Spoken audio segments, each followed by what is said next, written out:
Gets in, another wide open three. Pierre Cardin. Defers to Booker for the long range. Phoenix. Phoenix Suns, and you know we up next.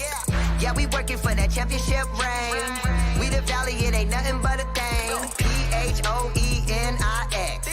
Phoenix Suns, and you know we up next. Yeah, we working for that championship ring. We the valley, it ain't nothing but a thing.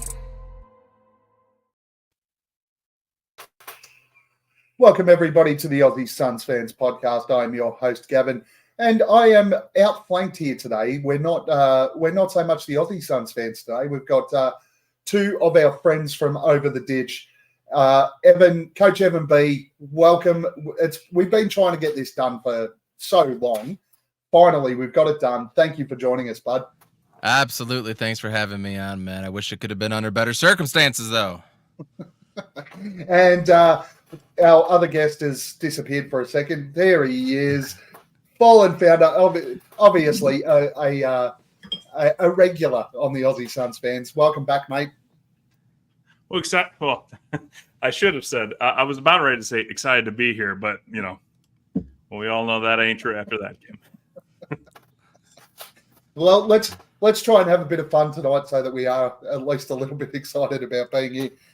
If you are watching, make sure you hit like, make sure you hit subscribe, do all that fun sort of stuff that we always ask you to do. It's not that hard. Hit the like button, people, so that everyone can share this out and the algorithms do their work, as they would say on the Suns Jam session.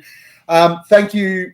Before we get into it, I want to give a shout out to the guys that came to the watch party over in Perth. Only a couple of us there. We tried to work it all out because Perth, the hours are a little bit funny, so the game started at 9 o'clock in the morning. But we got it done. Watched the game on phones, but at least we were able to get together and have a bit of a watch there. Apparently, according to most of Suns Twitter now, we are no longer allowed to have watch parties. I was going to say, we're 0-3. That was a terrible thing that you did with Perth. Don't ever bring that stuff out there again. No watch parties, no retirement ceremonies, no Ring of Honors. What else are we doing? If it's not you in your garage, we're not safe. Just to upset Suns Twitter completely, this next Sunday, in the game against the Boston Celtics, we have the Adelaide watch party coming up. So Adelaideans, keep an eye out on the chat group. We'll give you some more details on that during the week. But make sure you come along and watch the Suns kick the shit out of the Celtics and break the watch party curse. What could go wrong? What could go wrong? I mean, we'll be talking about what can go wrong very, very shortly. Gents, before we get into that, Amari Stoudemire finally into the Ring of Honor tonight. What were your thoughts? Evan, you've got the jersey on. What did you think? Pretty happy, gents, and what did you think of how it all went tonight with that, not with everything else, just with the induction? Just with the induction. The induction was great. I mean, Nash was great. I feel like if Twitter was around during the 7 seconds or less era, we would be talking about defending Steve Nash on Twitter left and right. No, he's great this, he's great that. But I feel like a lot of people would be talking Nash down. But when he passed it off to Amari, and Amari was dunking on everybody, every team, and just going up and throwing up the PHX like he always did, or doing the push-ups, like that just felt like such an exclamation point for Phoenix Suns fans, right? It always felt like we were being downplayed. And so to have somebody to go up and just to mash on everybody possible without fear, the way he did it and the style he did it, it was so cool. And I want to talk more about Amari Stoudemire, the player, a little bit, but just sticking to what happened tonight. It was great to hear Steve Nash. I was really surprised to hear it was Alvin Gentry give a little something right there. I thought we were going to see like Mike D'Antoni, but we never did. So that was just kind of interesting to me. But it was cool to see it go up in the rafters. He deserves to be up there. I'm glad it's a number 32. And man, just some great games from Amari. He was that dude, and I'm glad we had him for 8 years. Mate, more than happy for you to go into Amari a little bit more as a player now as well. So go for it. Yeah, I mean, looking back on it, I was so frustrated with Amari that when we lost to the Lakers in 2010, I believe it was. At that point, he was a free agent coming up, right? I was on the fence. I didn't know if we should sign him or if we shouldn't. I mean, in hindsight, it was probably better that we didn't. He had one good season left, and then injuries just took over his career. But when he got that mid-range shot, man, not only could he still take you off the dribble with one or two power dribbles and finish, he got a mid-range jumper that was damn near impossible to guard because he could just get up there. Offensively, I don't think there's anybody else that was as gifted with the hands that he had, the footwork, the speed, the domination, the ups, all that stuff combined, and then to have the touch around the rim that he developed along with the mid-range. He was just the perfect power forward. I wish we could have seen him more in the 4 role as opposed to the 5, which, that just wasn't suited for him. And I think that's how we got kind of dominated a little bit and he got tired. Defensively, he was great when he was, going up for blocks and whatnot. But man, those rebounds, he just never was able to get that 10, 11, 12 rebound per year thing. And I got frustrated. So looking back on it, man, I apologize. I even thought about that about you, Amari. I mean, what an amazing player he was, you guys. I miss seeing a guy like that in the league. We don't have anybody like him right now. Jake? Well, I mean, let's be honest. We haven't seen a player like that since probably DeAndre Ayton. Somebody willing to take it to the basket, dunk through contact. Just kidding, ladies and gentlemen. No, Amari Stoudemire was apparently part of a dying, he was dying breed. He was one of the last of the Mohicans, of a guy that was able to go through contact, draw the foul, and put it in the basket. I mean, the knock on him used to be his first few years in the league was, all he gets is layups, dunks, and free throws. And it's like, okay, what's the modern NBA? Besides shooting a three-pointer, that's all you should be doing, according to analytics anymore. And he actually started doing a little bit of that. Amari Stoudemire, I mean, yeah, exactly what Coach said. I mean, a little frustrating that we pushed him into that center role a little bit more than we probably should have. And not to reiterate everything that was already said, but just, wish he would have gotten a few more rebounds, learned how to use his body a little bit more. But I did notice a little different take. I did notice some people that he didn't mention who are also there. And maybe he did mention them. I had the volume on a little lower at halftime, but I saw Kurt Thomas there, and take this, PHNX. Kurt Thomas is getting brought back to help people get into the Ring of Honor. There was a few people on PHNX, I'm not going to name Saul's name, but thinking that Kurt Thomas wasn't all that. And I tell you what, Kurt Thomas held his own against those San Antonio Spurs series in the playoffs. So shout out to Kurt Thomas. But it was kind of crazy to see the likes of a Kurt Thomas, the Tom Gugliotta Googs was Jake there Foshko as well. Was there. Was that? Oh my! I was trying to figure that out. It's Goran was back in Phoenix. I did see Goran, yes, and I saw Booker sneak in at the end too. With Barbosa, yeah.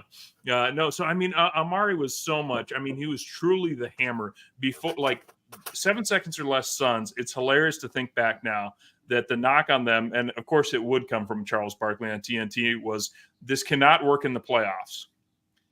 And what is every single team doing since the Warriors started their, multiple championship run over the last handful of years? Yeah.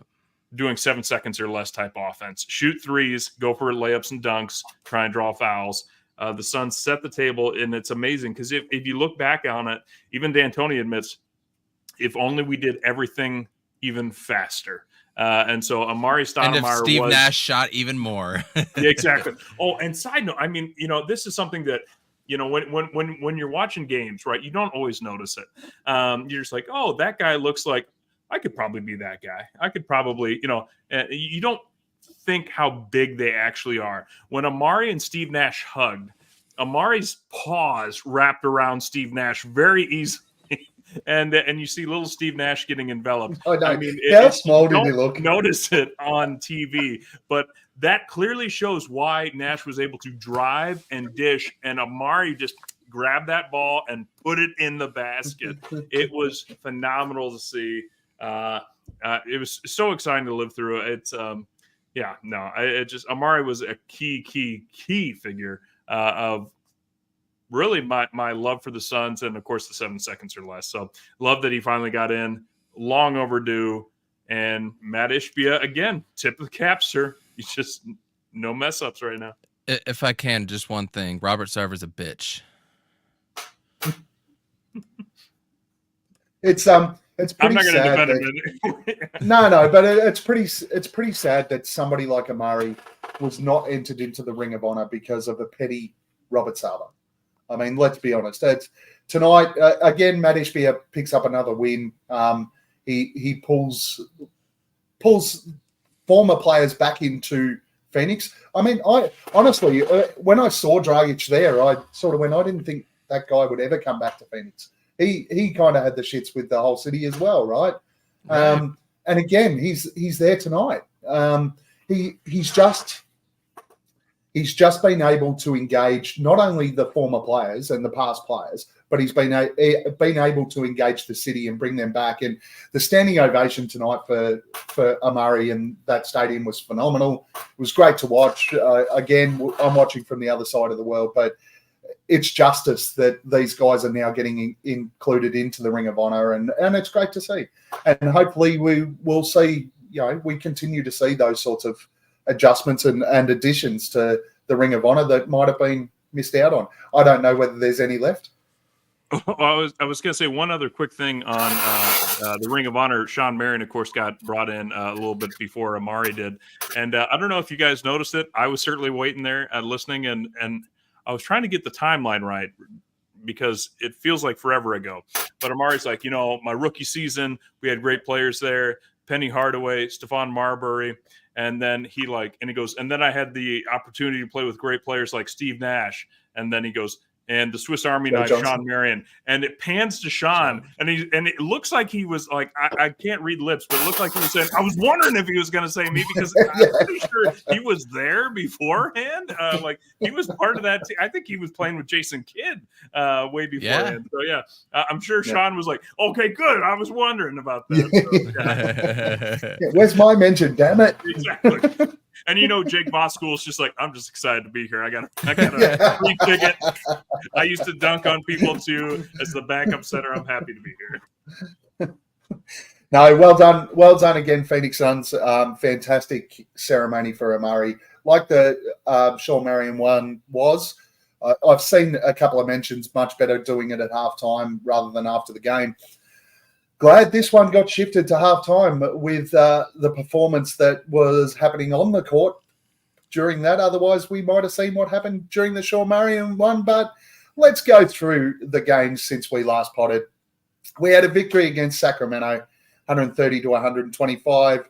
Detroit, a win, 116 to 100. Of course, that loss to Dallas, which we never like losing to them, scumbags, 113 to 123. The loss to Houston in Houston, 110 to 114. The win against the Lakers, which set the course right because we all love beating the shit out of the Lakers, 123 to 113. The win yesterday, which it was comfortable, but it didn't end up comfortable at 110 to 105, and certainly highlighted some of the concerns that a lot of us probably had, which were displayed tonight in an absolutely horrific display. 109 to 118 loss against the Houston Rockets. Look, the last couple of weeks, this is pre-All-Star game and everything else. I don't think we need to go into that. Let's just look at the last three games and talk to me about where you see this team going now. Jake, I'll let you go first. How do you see things? What do you see? What do you see out of today? I very much expected a win tonight, and I didn't get it. In fact, it only frustrated me more because, again, we know how difficult the rest of the regular season is in general. I mean, not even to discuss how deep the Western playoff teams already are, but just when we're having trouble putting away teams like the Houston Rockets, who aren't tanking yet.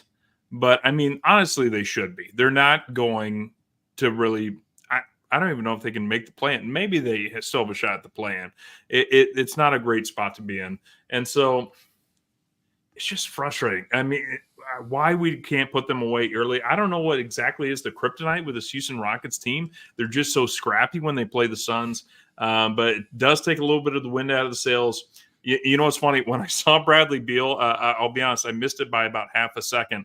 I did not realize he was getting ejected. I, of course, thought he was injured again, and that's why he was walking off the court. So glad to see that he's not. Of course, we're going to be talking about other players who now are, but it's frustrating that you know, the last couple iterations of the Phoenix Suns over the last couple seasons, we were just rocking teams, and I don't know, maybe I'm just that boring for Gavin, but that he left the podcast. But either way, you know, I feel like we were beating teams by a higher amount, you know, and just this season we're having trouble putting teams away, and it's not just a fourth quarter thing. Where we underperform against teams we should put away early. I think about like the Washington Wizards that I think we beat by 2, you know, in December, a little bit ago. Yeah. And it just, these are like, we can beat very good teams. We struggle to beat sometimes very bad teams. And that's the most frustrating part for me. But it wasn't even about putting a bad team away today. Our first quarter in this game was so bad that we were chasing tail for the rest of the game. And we all know that our second halves haven't been great. So chasing tail is not the best thing that we can do. We had one amazing comeback against Sacramento, but let's be honest, it's a hell of a lot of work, especially against a young team that has a lot of energy and are going to stay in the game. And we knew that that's exactly what Houston was going to be able to do. The energy was going to continue. The young guys were still going to be there. And even though we brought it back, I think we got within 4 at one stage. We just never looked like it. I tweeted something just after the end of the third quarter where we were down 10, but it felt like we were down 30.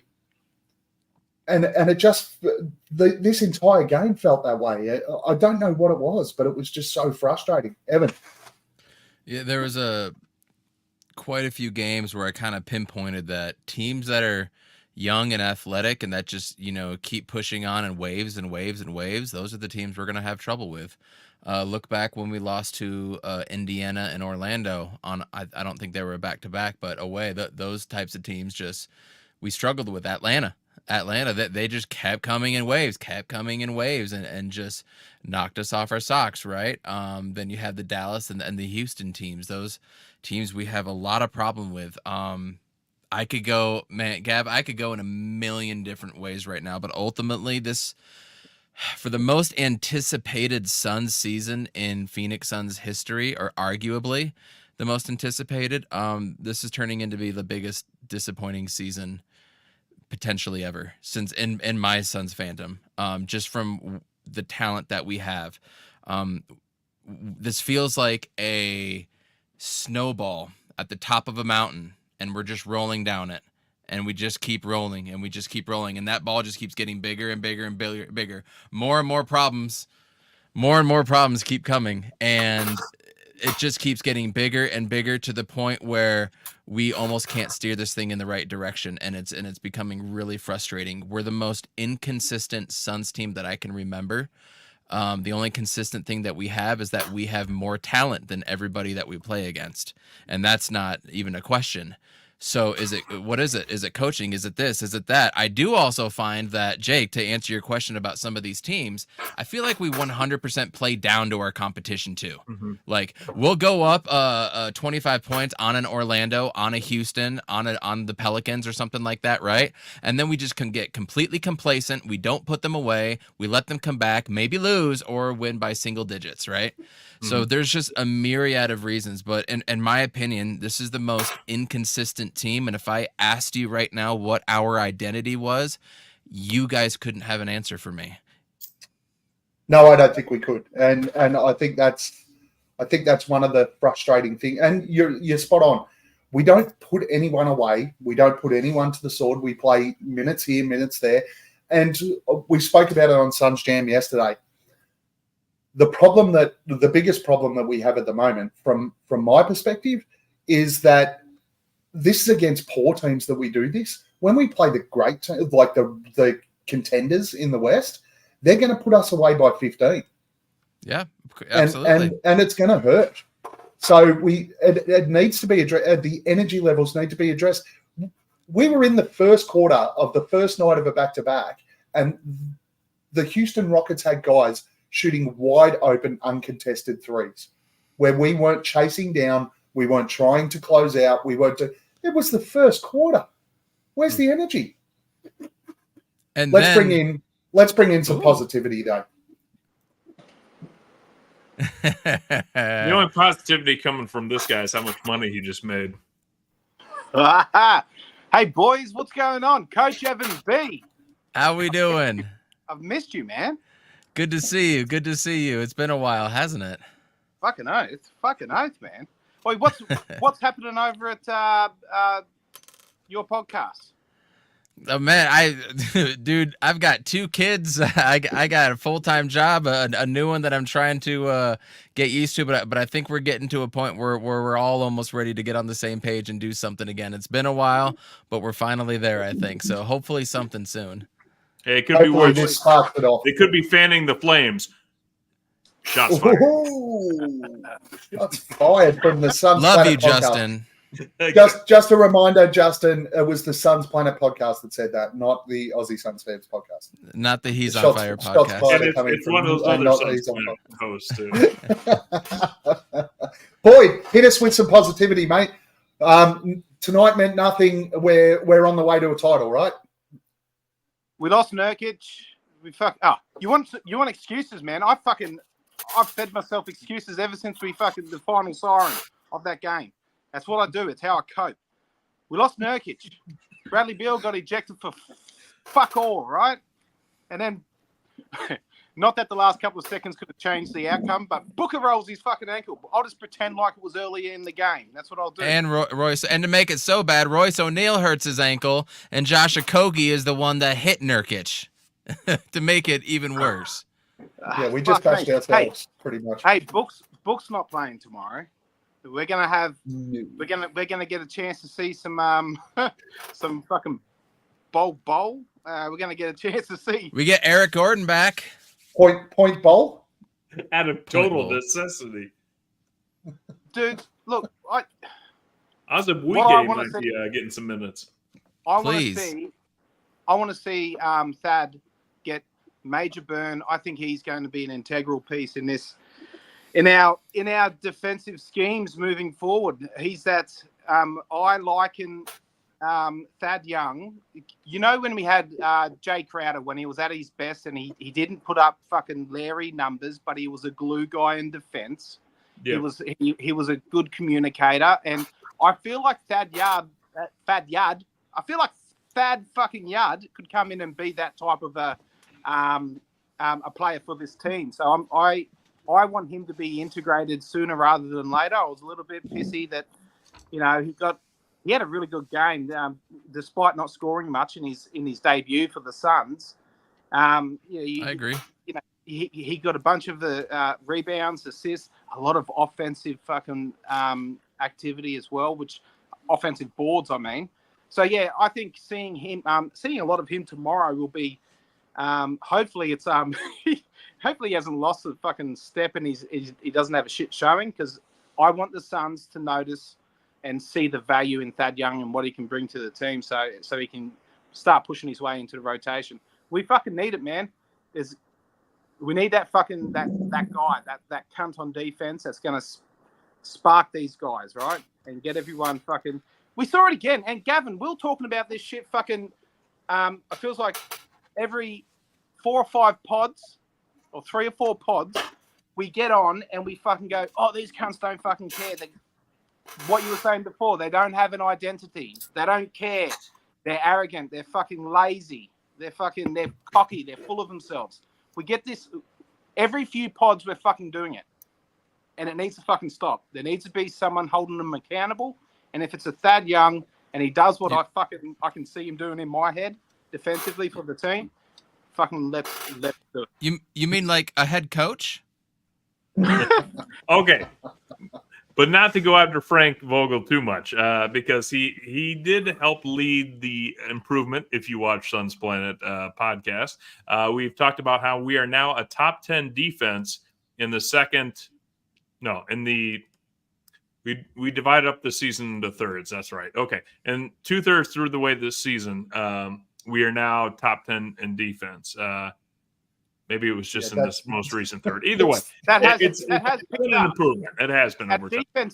Our defense has picked up, and you're right there, Jake. But here's the thing, and it's got to be a mental thing. It's that cockiness that comes in against these fucking shit teams. The whole we're fucking better. Yeah, that needs to be stamped out of them. I don't know. Are we icing guys out? Are they just becoming disengaged because of how much usage goes through? So I'm gonna throw one out here, right? Because these type of games, every single time, in my opinion, and what I see, when we shoot poorly and the ball just won't fall, this team disengages on both ends, and it happened again today. So that first quarter, that ball just would not fall, and it wouldn't fall for any of us. And you can go. KD all the way was missing through dunks to and the end of the layups for game. Christ's sake. Yeah, that's right. You're And right. when that happens is when we disengage at both ends. So you get a game like today. Grayson Allen's been fantastic all season. He was absolute tripe today. I mean, like Yuta Watanabe bad. He couldn't hit a shot. He couldn't defend. He couldn't do it. I don't know whether Grayson's a bit sore and trying to play through it, but he was horrible though. No, none of that shit, Gav.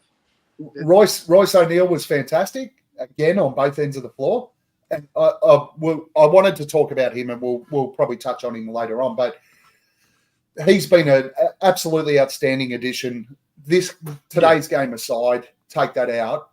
Royce has been a fantastic addition, and you only have to look at his defensive numbers, particularly if you take out junk time.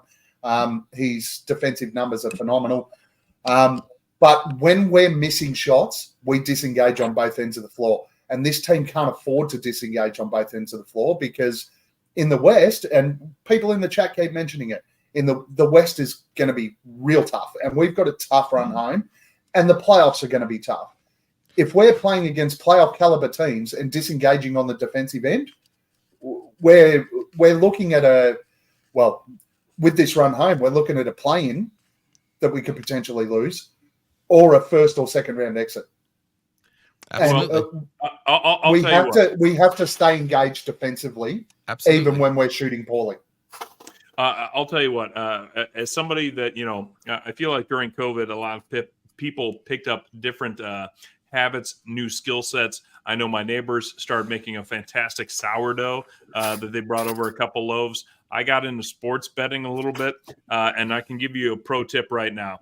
The Phoenix Suns will not sweep a single team in the Western Conference this year. It just won't happen. Based on how they play, it doesn't matter who we will match up with. There will be somebody that steals one game. So don't take that sucker bet of Suns will get the sweep in any series. Yeah, there's no more Suns in for. No, they can win. They can still win series. They just won't sweep. I'm trying to save some money for people here. Why don't we just convince ourselves that we'll have it figured out by then, and then we'll just fucking steamroll everyone? This is not fanning the flames with Justin and Mr. Positivity here. This is a realist podcast called Aussie Suns Fans. Side note, and we were talking about how a coach needs to hold somebody accountable. Boyd, you've gotten like 9 kids. Could you explain to Coach Evan B how you can still have a regular podcast even with the amount of children you still have? He just brings them on to the podcast. Yeah, that's how. Yeah, I do. It's you need to be okay with a little bit of neglect. You need to be. And then themselves out. That's what therapy's for. The way that you are okay with yourself is you say that it's just one of life's hard lessons that they need to learn. Cope on their own. Who cares if they're 1.5 and 3-year-old and fucking? It doesn't matter, man. They need to take the lumps early. Just All give right. them some bottled water and put some newspaper on the ground. They'll be fine. That's it. That's exactly right. Exactly Just what have the to Suns scoop the coaching staff is newspaper. talking about with regards to Bull. Just like, he'll figure it out. Oh Figure my it out as it god! goes along. Like I Can could I literally. just say, Gav, Bol, not taking them open threes and fucking hesitating. Has he been listening to Josh Okogie? Like, he had two of them. There are two of them that I recall. Where he just he was wide open. The play was fucking set. I'm not allowed to talk about Bol. I've got my position on him and I'm not moving. I'm not budging. We can. Damn it. We can backflip, Gav. We can do it. We can do it, mate. All right. One more thing out of the games this week. Out of these games, we played Houston 3 times. So we have to play them once more, I think. There was one thing that I noticed out of it that didn't happen, which I think should have happened. Isaiah Stewart created a precedent by only getting 3 games when he punched Drew Eubanks in the tunnel. So the Phoenix Suns know now that they could have gone and punched Dylan Brooks in the head and someone only would have got 3 weeks or 3 games. Why the fuck didn't we punch Dylan Brooks in the head? I don't mind missing Eubanks. Yeah, Eubanks. Drew knows. He could have just punched him in the head and went, I just woke up from when Isaiah Stewart punched me. He's even got a defense. Hey, Gav, if we get one of them for free this season and it's against Dylan Brooks, just because we all hate him, I'll be pissed. I want it to be against a fucking Luca or someone like that. Fucking, man. All right, who's been your standout? Let's only look back over since All-Star break. Who's been your best player? Even over last week. Royce O'Neal. Royce. Boy. I was gonna say maybe Nurk, but he missed some stuff and then got some free throws that he was missing last game and I mean, at least Royce is showing heart, man. I want to comment on what you said real quick, Gav, about this team just like not giving a fuck, dude. Like those what you were describing of that team of, we have to make shots to be in games. That is some shit that we said when Devin Booker was a rookie for those teams. We have to make shots to stay engaged. We have Beal, KD, Booker, and we look elementary at times, and it's astounding to me to have those players. Before I forget, while it's on my mind, when it comes to Kevin Durant and it's amazing he can score 29, 30 points and still have a bad game. I think that's absolutely incredible and speaks to what he is. But it feels like his mind is doing something a little bit faster than what his body's doing, and his body's starting to slow down. That's what I'm starting to see when he's dribbling it off of his knees left and right, when he's passing to the wrong person. He's making a bad decision, passing to a rolling Thad Young when he's playing his 11th overall minute with the team and he's just trying to get, comfortable. I just see his mind just moving faster than what his body's doing right now. And he's got to adjust his game a little bit to old man ball. And then he does some stuff where he's rising up and he's going past some people too at the same time. Right. So it's a real interesting paradox with KD, but to answer your question, I think Royce O'Neal has been our most consistent player, at least. Boyd. I wholeheartedly agree, even with the runner-up there, Coach. Hemo does this all the time on your podcast. He disagrees with all your guests, doesn't he, Jake? Doesn't he? Yeah. Well, he actually usually agrees with them and disagrees with me. But he's such a nice guy. I don't know if you guys know this. He's a nice guy. He is. He is a nice guy. He's one of the best. He's one of the best. But Royce O'Neal, he started off a bit cold today, but he fucking he didn't lose that fucking mentality. He found his shit. Yeah, and but that's what we need across the fucking board. And he played both ends of the court. He didn't fucking pack his fucking lollies up and go home. He just he kept at it. And I've seen that a couple of times with Royce in the few games that he's had with us. But he's contributing in every facet of the game. Whether it's rebounding, he's getting more assists than I thought he would get. He's He's a willing passer. And, blocks, steals, and just the odd three. I don't need him to fucking come out and give me 15 points a game. He can give me fucking between 8 and 12 points a game and just be a fucking, just a real solid guy on defense. And good team defense is what I want to see from Royce. But he's even outplayed that this week. So, yeah, I'll give him my nod for sure. Jake? Well, if we're talking about since the All-Star break, it's a little bit tougher. And to kind of break the mold a little bit, I do love Royce. I will go Nurkic though. I feel like Nurkic has. It's interesting now. Every game that Nurkic has missed, we've lost. So be very interesting to see what happens if he is out tomorrow, which I assume he will be. But who would have guessed that Yusuf Nurkic was going to be so integral to this team when we traded DA for him? We used to hope that DA would be great. Okay. It's been a few months since I heard the He's on Fire podcast, so then maybe I would have months. Yeah. Okay. Nurkic has been exactly what this team needs, and he's doing it at a relatively efficient clip. Love to see that. It's like he accepts that you have to play bully ball by the basket. And although it's unfortunate that it looks like he might be out for a moment, he doesn't shy away from contact. He pushes people around and he uses his body. He does not fade away, for a 10-foot jumper when he can plow through the person. And so that's what I like to see from Nurkic. So don't get me wrong. Love the Royce O'Neal deal. To give you a little bit different perspective, I think Nurkic has been exactly what this team needs. And it's interesting.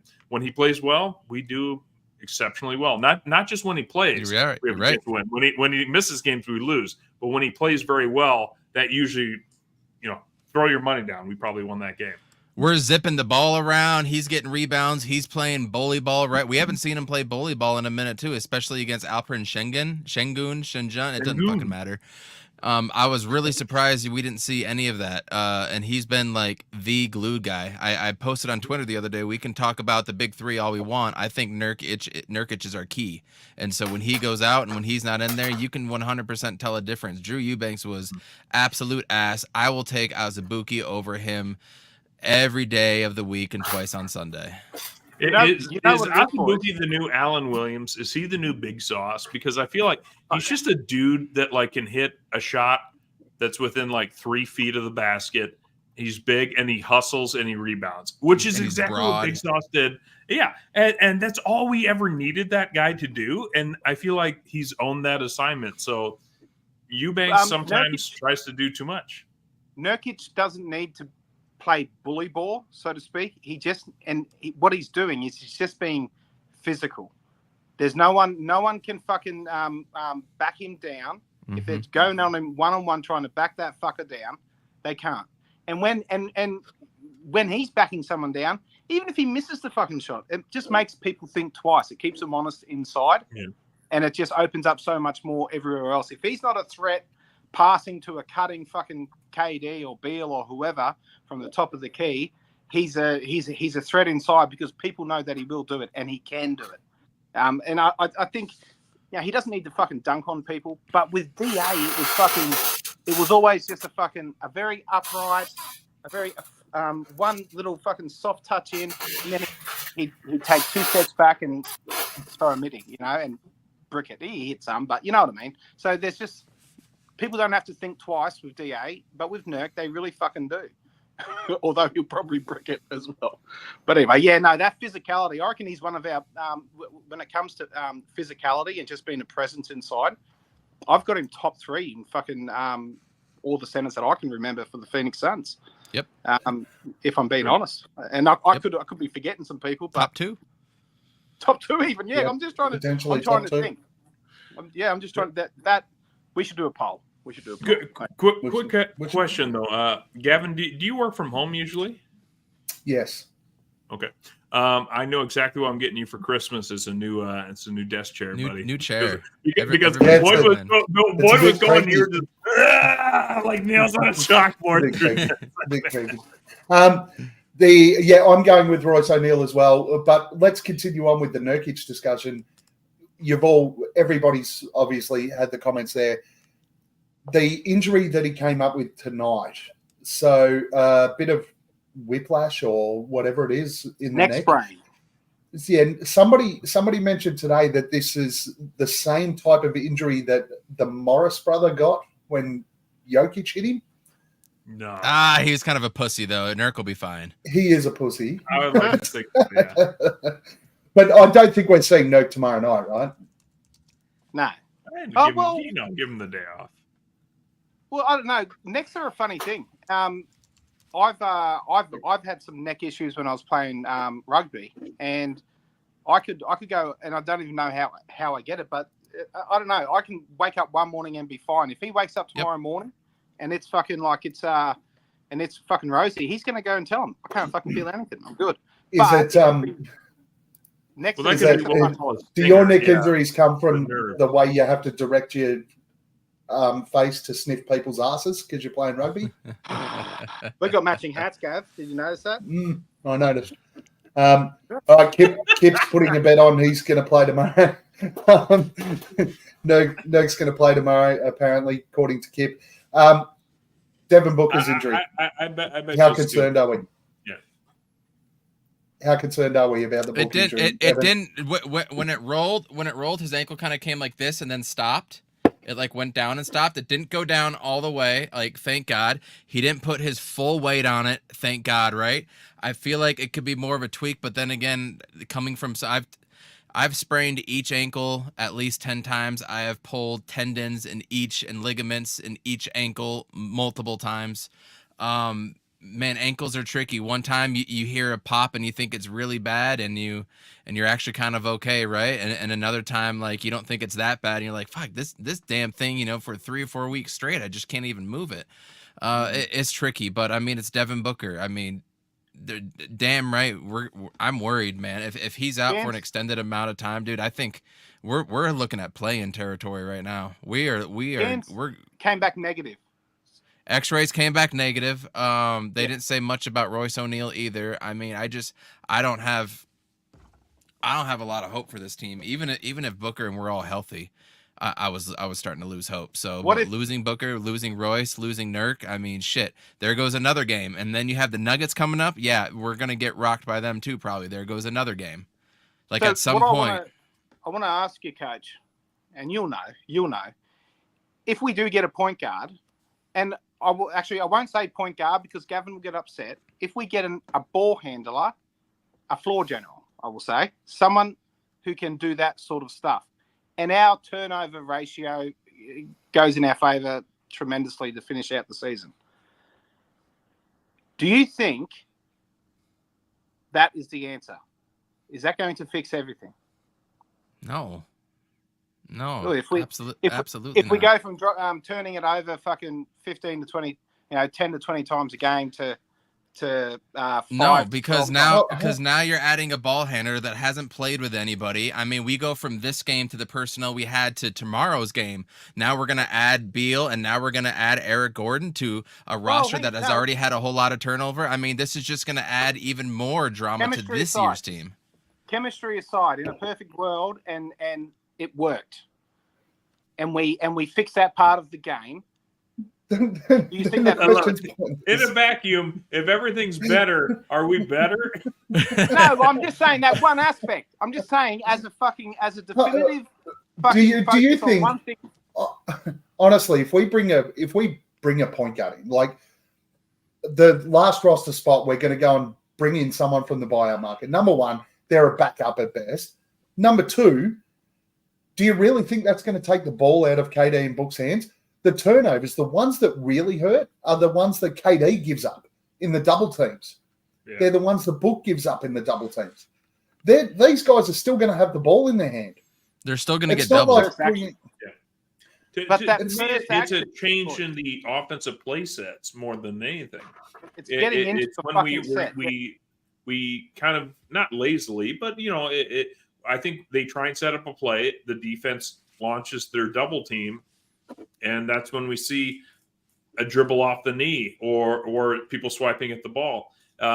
It had been when Beal's on the floor and healthy, it has been reduced, but that's been not much of late. So yeah.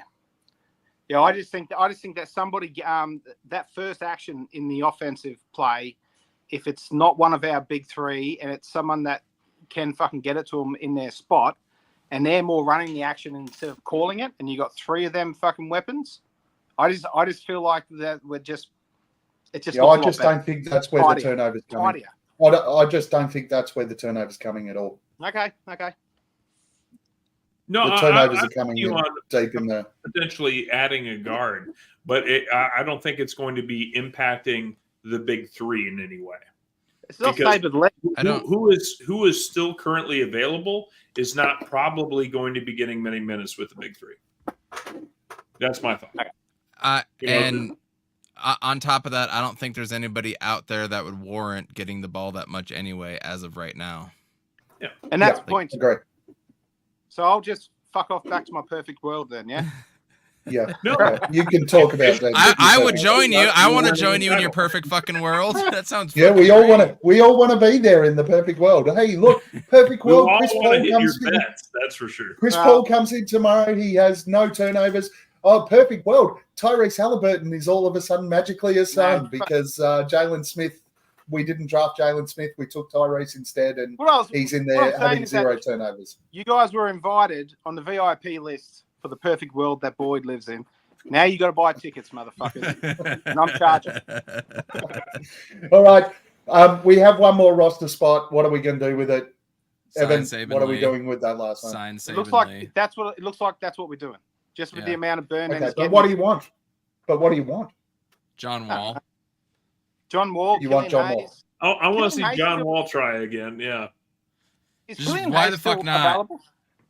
He's still there, but I'm of the why the fuck not at this point. Yeah. And that's what I'm thinking. And I said it. I think I was on Suns Jam, and John just brought him up, and I said, why the fuck not? Like the thing with John Wall is that, and I said this then as well. There is familiarity with one of our big three, like big time. There's fucking years and years of them guys working together. So even if he has lost 2 or 3 steps, even if he is only contributing minimal numbers, it's just that little bit of that known commodity running beside one of our big three. And I just think that it can't fucking hurt more than Saban Lee fucking just being fast and being able to get to the cup and draw a foul every now and then, but he's not really contributing much else. I think that John Wall could make our big three better.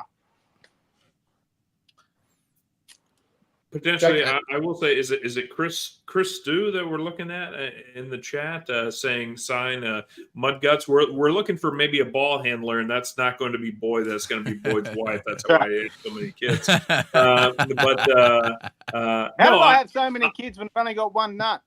That's the ball I handle. Hey, I tell you what, you know how to prepare. I honestly, at this point, because of my concern with the depth with big men, I would say Azubuike. I agree. However to say it, I'd rather see us bring in a big man or sign him because Saban Lee is not going to get playing time in the playoffs unless we are blowing somebody out. In an emergency, you might actually say to yourself, wait a minute, Drew Eubanks cannot play critical minutes backing up Nurkic. Who can we have play 8 to 10 minutes a game? And, there are people out there, there are big men out there that can, and maybe like, I made the joke about, it wasn't a total joke, but like Robin Lopez in this morning's podcast on Suns Planet. My point is more, get somebody who will essentially hit people when they drive into the post and try and intimidate them that way. You get 6 fouls, use your body, hit people, try and get some blocks, try and get some rebounds, but use your size and realize that that's what you're brought in for, because you're not brought in for scoring, because that's what the big three are for.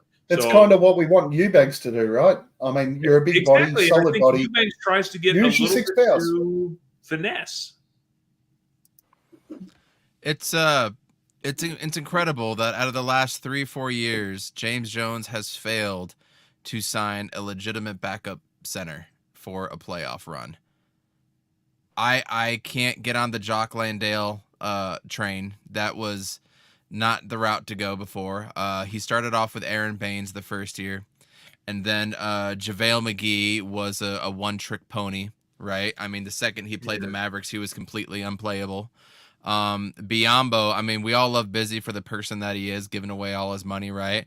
But you could play him in spurts, and he seemed to be good against Milwaukee, and we never played Milwaukee again.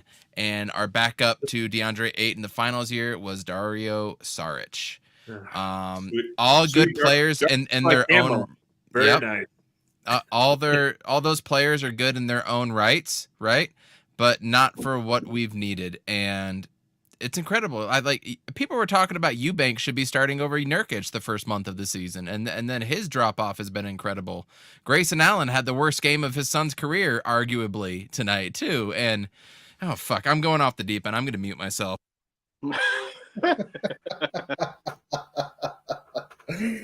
Yeah, look, it's to be honest though, I spoke about it on Suns Jam last night.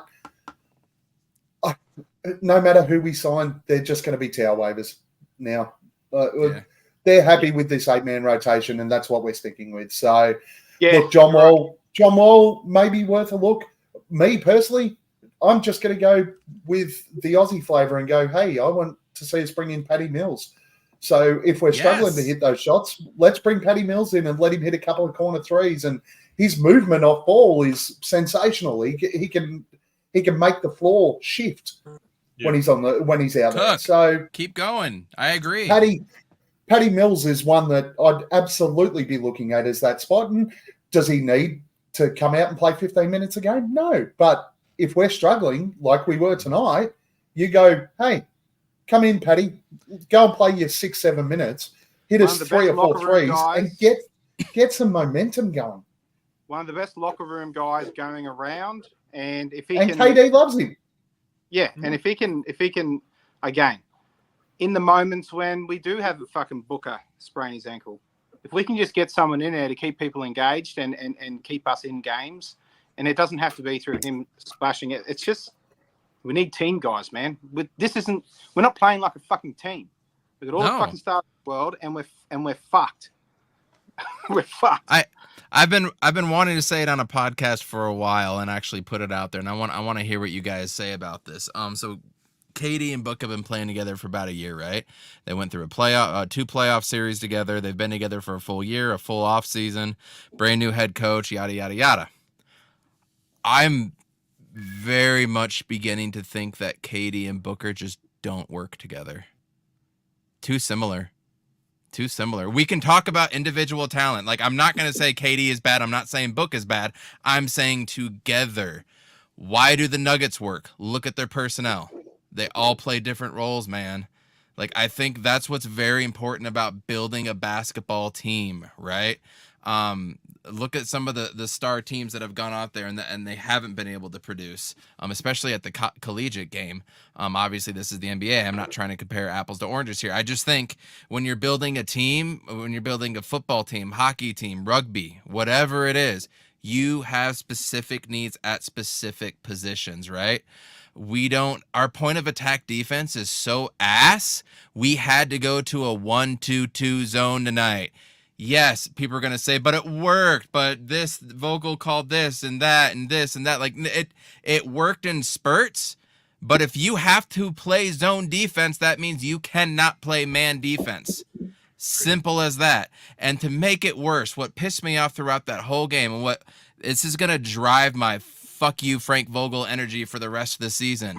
When the Rockets finally realized they needed to get a man to the nail or to the free throw line, and when they finally realized that, that's when you need to switch up your defense. You go to a 1-3-1 and you cover that spot, and then you cover the wings, and you have a guy down low, which is what they were trying to do, get a man in the middle, get a man down low.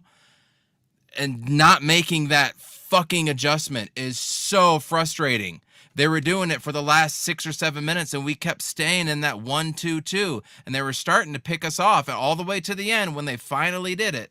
And if you want to be a good defensive team, look what Ty Lue is doing over there, man. You switch up. You go to a 1-3-1. Oh, coming out of a timeout, go back to man right now. Throwing it out of bounds from underneath your basket. Go to a 2-3 zone for half a possession or a 1-4 even. Like, he doesn't switch anything up. But if you go to a zone for an extended amount of time, that means you cannot guard point of attack. And unfortunately, we're going to lose Grayson or Royce or probably Bull or something like that, so that we can go out and pick a guy that will be better at the point of attack defense. But that's going to cost money too. So who knows what moves we can even make going forward. I'm going off the deep end again. Holy shit. Mute myself. Evan, for me, the Book and KD not working together thing, that's a coaching thing. Because okay, but it didn't work in two different systems. Do you think so? Yeah. What do you mean, two different systems? And Monty's system, which was clearly elbow heavy pick and roll stuff, right? And then passing out to the corners. And then this one where there's a lot of slip screens, and then you're starting to talk about a whole lot of one-on-one stuff here. I think it was tough with the Monty system, given the fact that they only played 8 games together before playoffs. There was no chance of working that out. This year, they absolutely should have worked it out. Now, does that mean maybe, potentially, they should change the way that we're operating that offense? And it does look like that at times. But we just stick to it. I feel like we back ourselves into a corner where we're forced to make really tough shots to stay in games. And it's just fucking, it's a really cool thing to have for your crunch moments, right? And it's well, you need it for the playoffs. Absolutely, you need it, but it's not a staple that you can live on all season. There's going to be, look, if we can. Well, is that why we were so good in the regular season the past few years and we sucked in the playoffs? And maybe, I mean, I did hear Flex on PHNX one time, and I kind of agree with this, say that he thinks we're better built for the playoffs than we are for the regular season. I think there's a lot to be said about that, but in order to be good in the playoffs, you got to have some sort of identity, or you can rely on something when you come to that point too. So there's, I don't know. Yeah, there's a balance. There's a balance that you need to.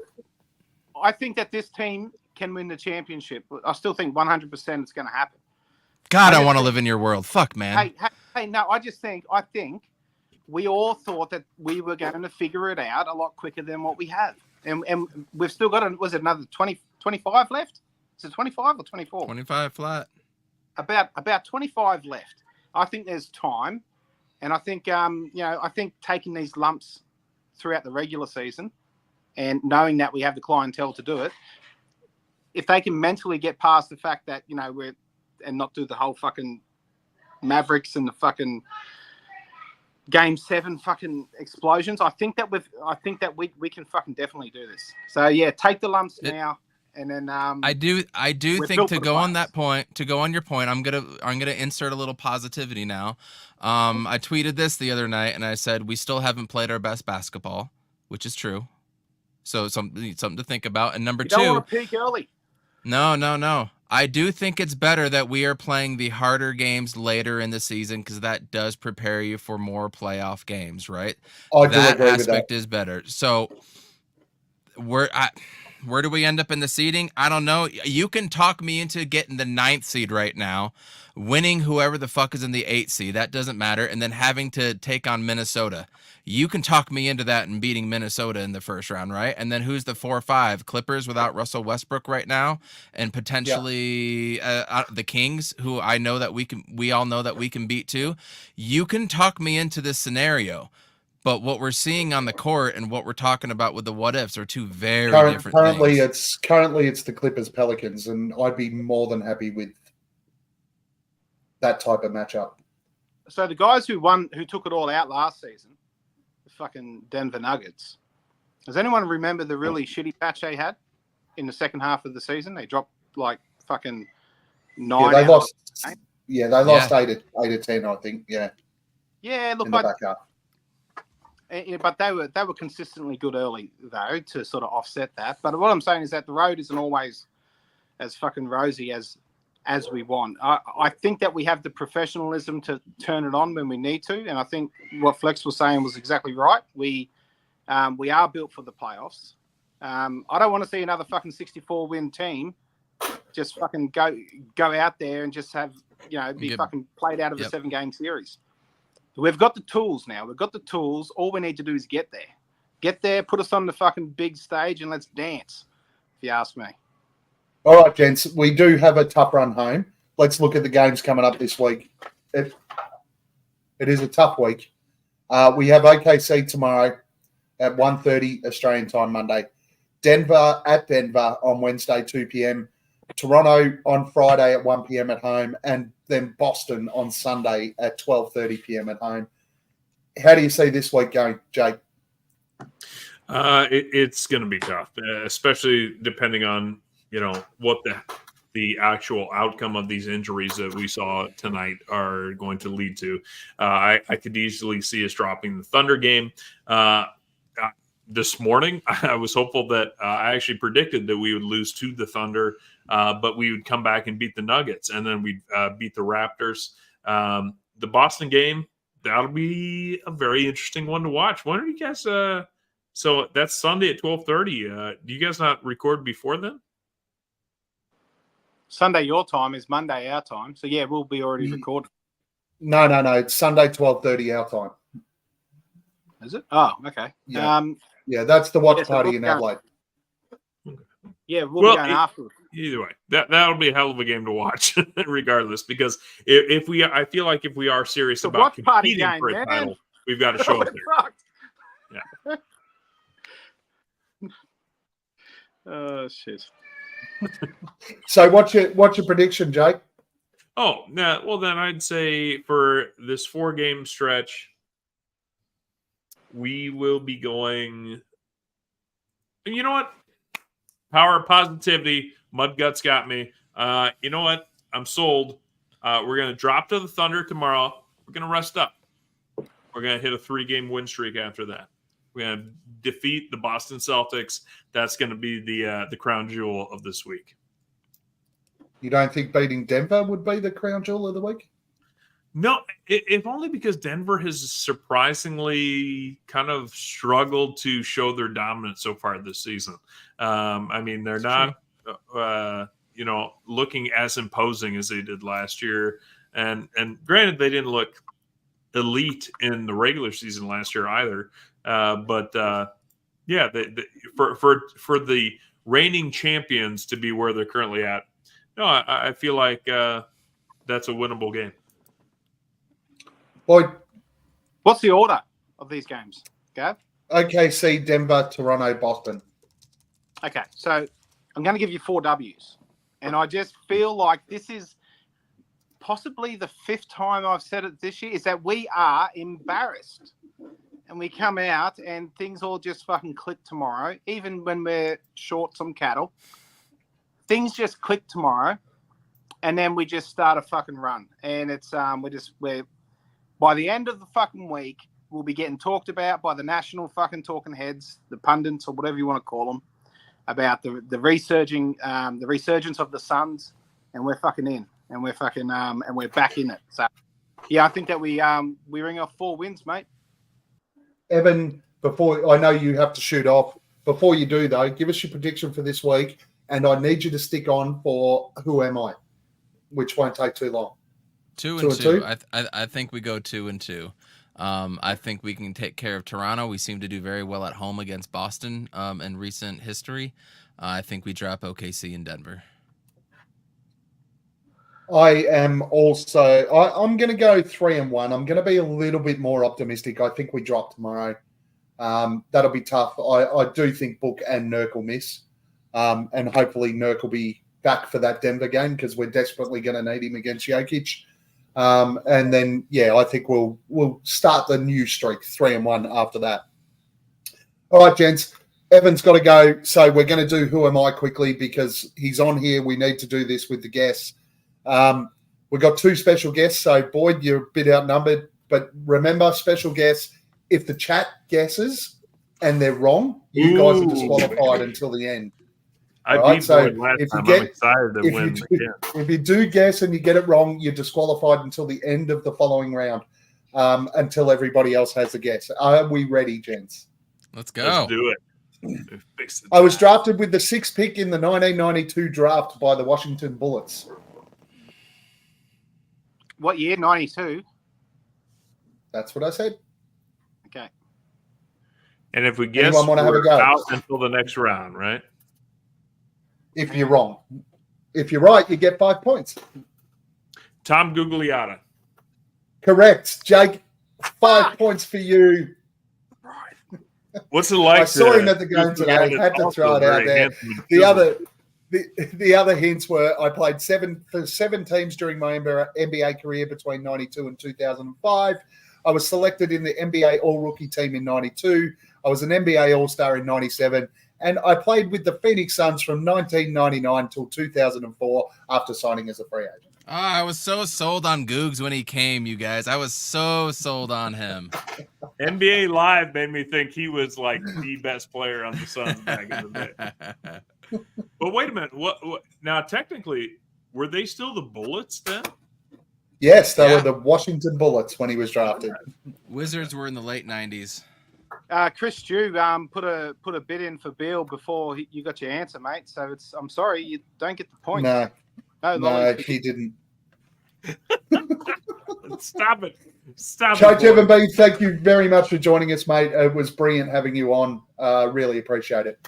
No, thanks for having me, you guys. Boyd, Jake, good to see you as always. Thanks for coming on here. Hopefully potting a little bit more soon.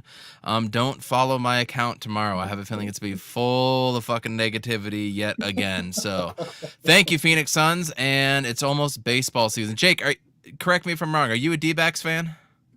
I can be.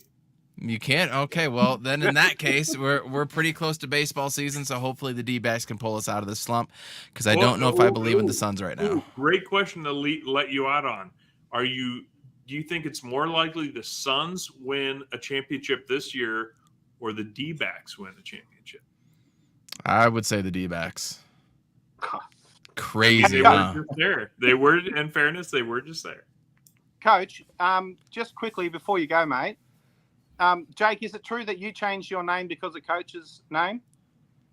Yes, I did. On Suns Jam, he was constantly referred to as Coach Evan B. And then somebody said, hey, Coach Fallen Founder, what's he actually a coach of?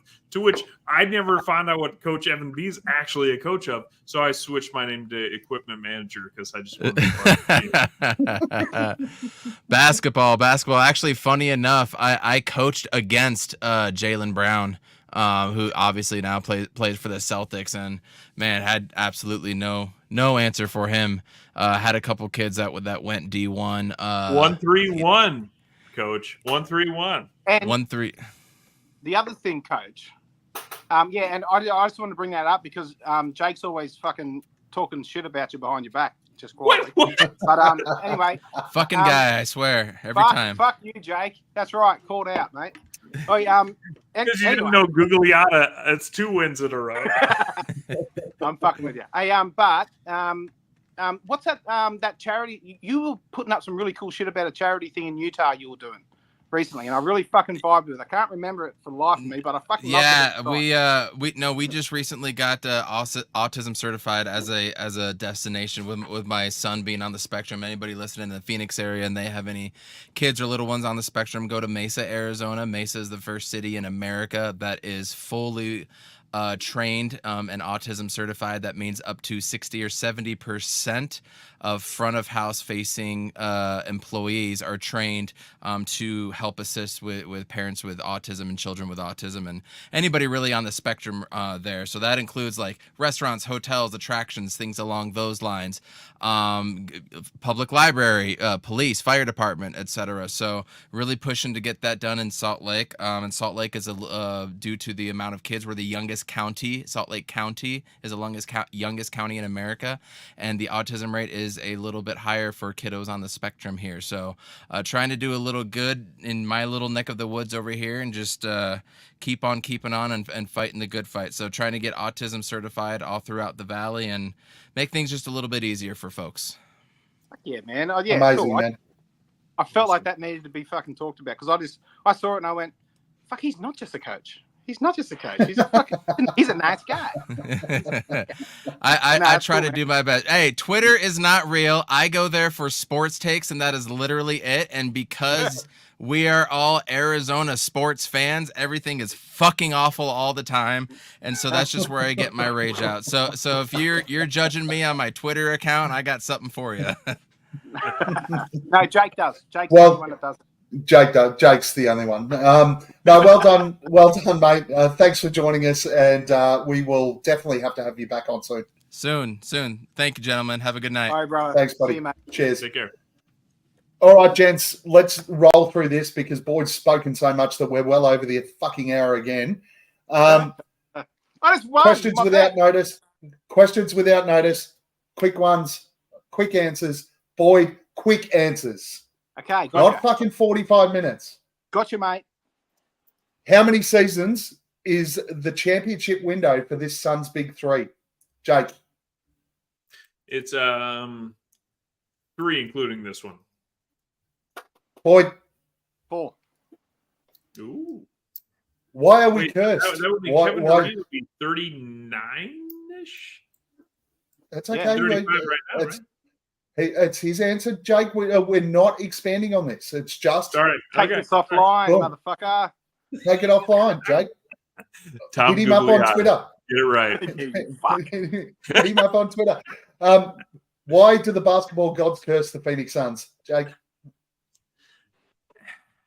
Because there's just not enough media revenue coming through the valley.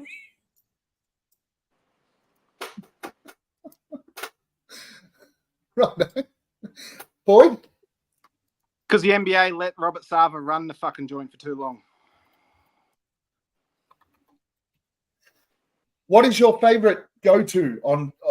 What is your favorite go-to toast spread, Vegemite. Jake? Peanut butter. Get Get that shit in my ass. Fuck yeah. When is Damian Lee returning, Jake? What? Sorry. That's all right. I can't. There's no Q&A. I forgot. Yeah, but something about Boyd and peanut butter in his ass threw me. Sorry. Oh, now I'm talking about Vegemite. He was talking about Vegemite. That's it.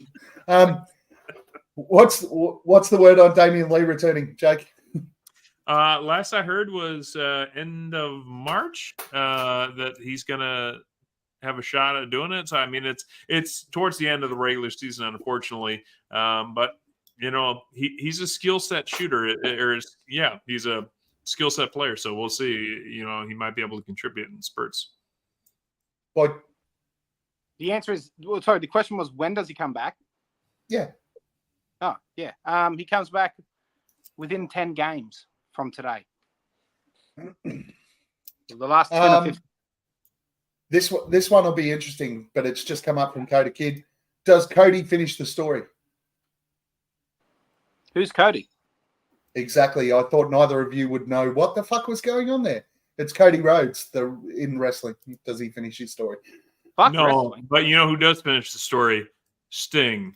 He does it tomorrow night on AEW pay-per-view. Buy it now.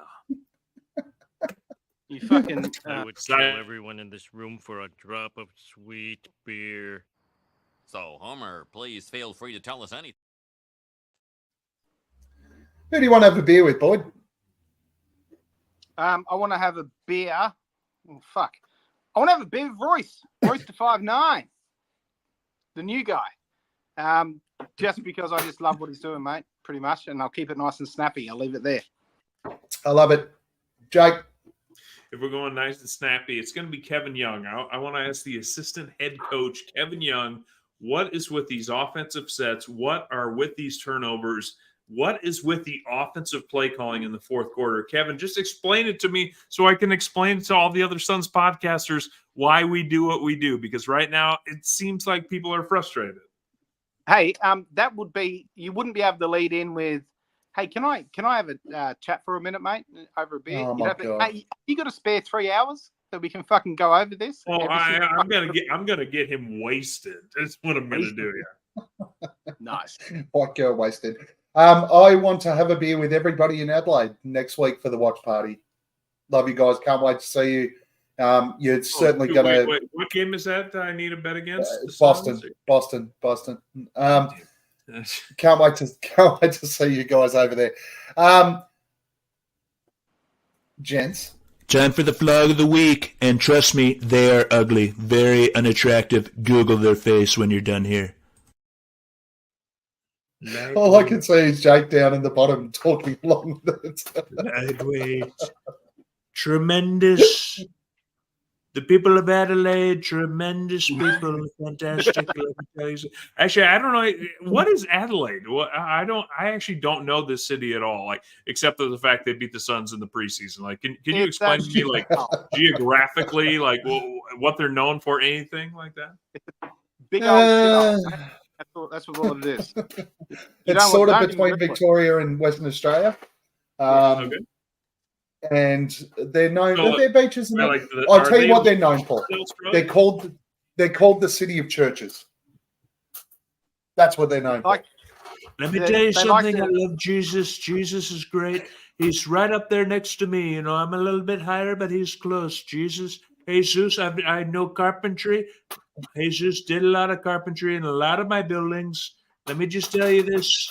If you like churches and churches about guys named Jesus, probably you're going to want to vote for me. Let me tell you that, America. Australia. We had a guy totally come different. on. We had Trump on earlier, and you do a really good impersonation of him, Jake. I think I'm halfway decent. Yeah, not bad, not bad. But I don't have the face. Who's your plug of the week, boy? My flog of the week is Cam fucking Whitmore. That cunt. Fuck him going out of our fucking prize pig in Devon Booker, big dick Booker.